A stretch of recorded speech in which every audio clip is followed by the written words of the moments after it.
أعوذ بالله من الشيطان الرجيم. بسم الله الرحمن الرحيم. يا أيها الذين آمنوا أنفقوا من طيبات ما كسبتم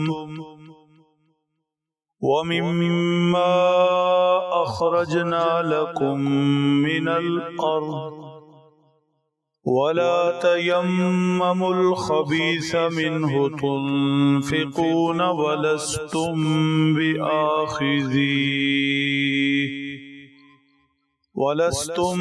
بآخذيه إلا أن تغمضوا فيه واعلموا أن الله غني حميد. صدق اللہ العظیم. انفاق فی سبیل اللہ اللہ جل شانہ کے رستے میں خرچ کرنے کے فضائل و مسائل مسلسل بیان ہو رہے ہیں. اس حوالہ سے مزید ارشاد فرمایا یا ایھا الذین آمنوا انفقوا من طیبات ما کسبتم. اے اہل ایمان، تمہیں حکم دیا جاتا ہے اللہ کے رستے میں خرچ کرو تو اس چیز کا دھیان رہے کہ جو بھی اللہ کے رستے میں خرچ کر رہے ہو وہ تمہاری کمائی میں سے پاکیزہ مال ہو، مطلب حلال مال ہو، پاک مال ہو، حلال اور پاک طریقے سے کمایا ہوا ہو. اس لیے کہ اللہ کے رستے میں خرچ کرنے سے مقصد اللہ کو راضی کرنا ہے، خوش کرنا ہے. لہذا اللہ اس مال سے خوش ہوگا جو پاک مال ہوگا، پاک حلال طریقے سے کمایا ہوا ہوگا. خدا نخواستہ اللہ کے رستے میں ایسا مال دیا گیا جو اللہ کو پسند نہیں ہے، ناپاک چیز ہے، حرام چیز ہے، یا بذات خود پاک اور حلال چیز ہے لیکن اس کی کمائی کا ذریعہ ناپاک ہے، حرام ہے، اللہ کو پسند نہیں ہے، اللہ نے اسے منع فرما رکھا ہے. پاک نبی صلی اللہ علیہ وسلم کی شریعت میں اس کمائی سے روکا گیا، منع کیا گیا. تو ایسا مال اللہ کے راستے میں خرچ کیا جائے گا بجائے اللہ کی رضا کے ناراضگی مول لے گا. اللہ کو غصہ دلانے کے مترادف ہے کہ جو چیز اس نے منع کر رکھی، جس طریقے سے کمانی منع کر رکھی، وہ چیز اس کے راستے میں خرچ کرے اور الٹا امید رکھے کہ میں اللہ کو راضی کر رہا ہوں اور اللہ میرے اس عمل سے خوش ہوں گے. ہرگز ایسا ممکن نہیں. اس لیے حرام چیز یا حرام طریقے سے کمائی ہوئی چیز اگر کسی کو دیتا بھی ہے تو اس میں ثواب کی امید مت رکھے، صدقہ و خیرات کی نیت مت رکھے. ایسا کرنا اللہ کو مزید ناراض کرنا ہے. تو فرمایا انفقوا من طیبات ما کسبتم، خرچ کرو اس مال میں سے جو پاکیزہ مال تم نے کمایا. مال خود بھی حلال ہو اور حلال طریقے سے کمایا ہوا ہو. ارشاد باری تعالیٰ کا منشا یہ بھی ہے کہ جو دستیاب مال ہے اللہ کے راستے میں خرچ کرتے ہوئے، جو دستیاب مال ہے اس میں سے عمدہ مال اللہ کے راستے میں خرچ کرے. غریب مسکین کے ساتھ تعاون بظاہر اس کے ساتھ تعاون ہے، لیکن یہ اللہ کے رستے میں اللہ کے لیے دینا ہے، اللہ کو قرض حسنہ دینا ہے جس طرح وضاحت کی گئی۔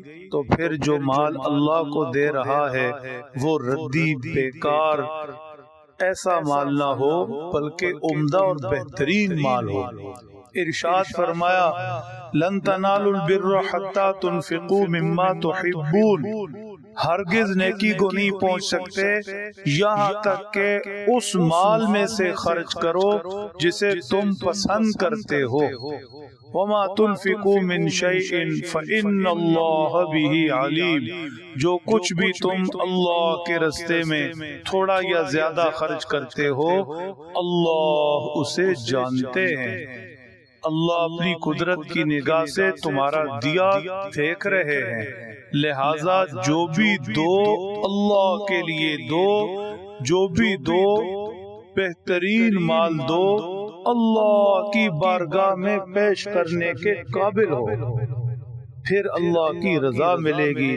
خدا نخواستہ مال ہی حرام ہے، ناپاک ہے، یا مال تو حلال ہے لیکن حرام طریقے سے کمایا گیا، ایسا مال اللہ کے راستے میں مت دیا جائے۔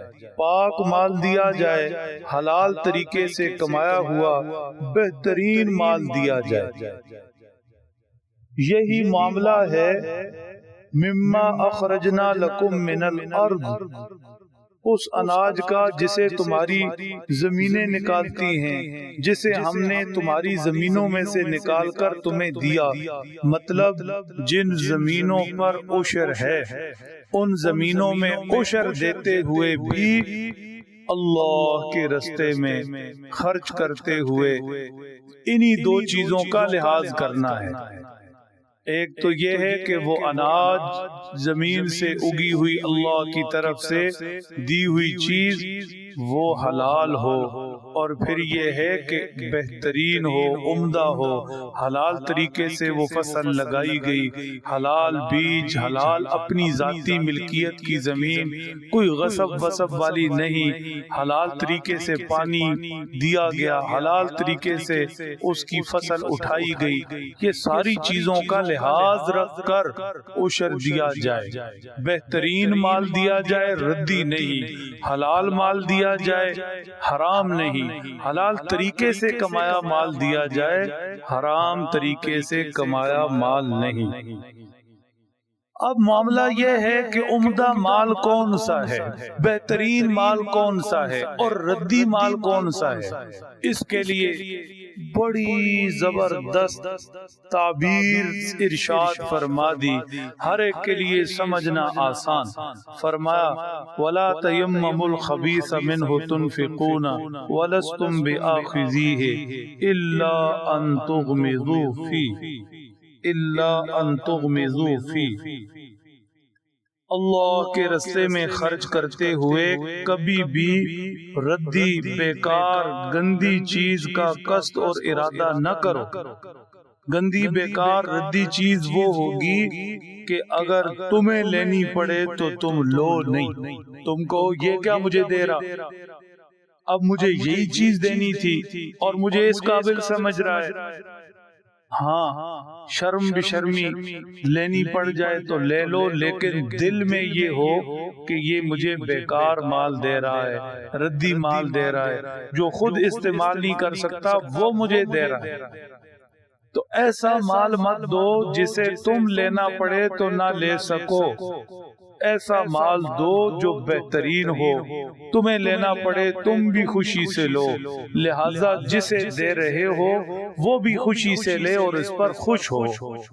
ارشاد فرمایا اللہ کے راستے میں خرچ کرتے ہوئے بہترین مال دو، حلال مال دو، حلال طریقے سے کمایا مال دو، اور یہ بھی پیش نظر رکھو وَاعْلَمُوا أَنَّ اللَّهَ غَنِيٌّ حَمِيدٌ، جان لو، یقین رکھو، تمہیں پتا ہونا چاہیے کہ اللہ غنی ہیں، بے پرواہ ہیں، بے نیاز ہیں، کسی کے محتاج نہیں۔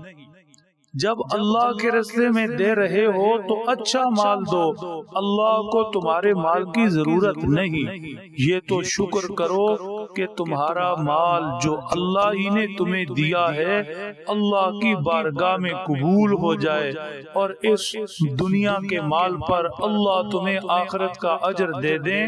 تمہیں تو اس پر شکر گزار ہونا چاہیے، بجائے اس کے کہ تم ردی مال اس ذات کے راستے میں دو جسے تمہارے مال کی کسی کے مال کی ضرورت ہی نہیں، وہ تو خود مال والا، وہ تو خود خزانوں والا۔ للہ ملک السماوات والارض وللہ خزائن السماوات والارض۔ اور دوسری چیز، اللہ کی پاک صفات میں سے یہ صفت بھی سامنے رکھو کہ وہ حمید ذات ہے، تعریفوں کے لائق، تعریفوں کی مالک ذات ہے۔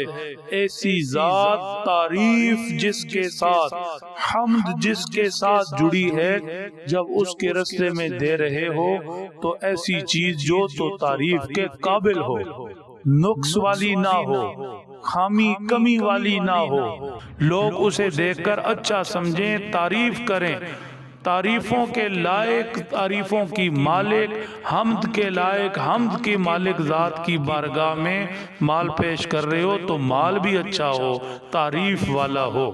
بہرحال اللہ سمجھ دیں، عمل کی توفیق بخشیں۔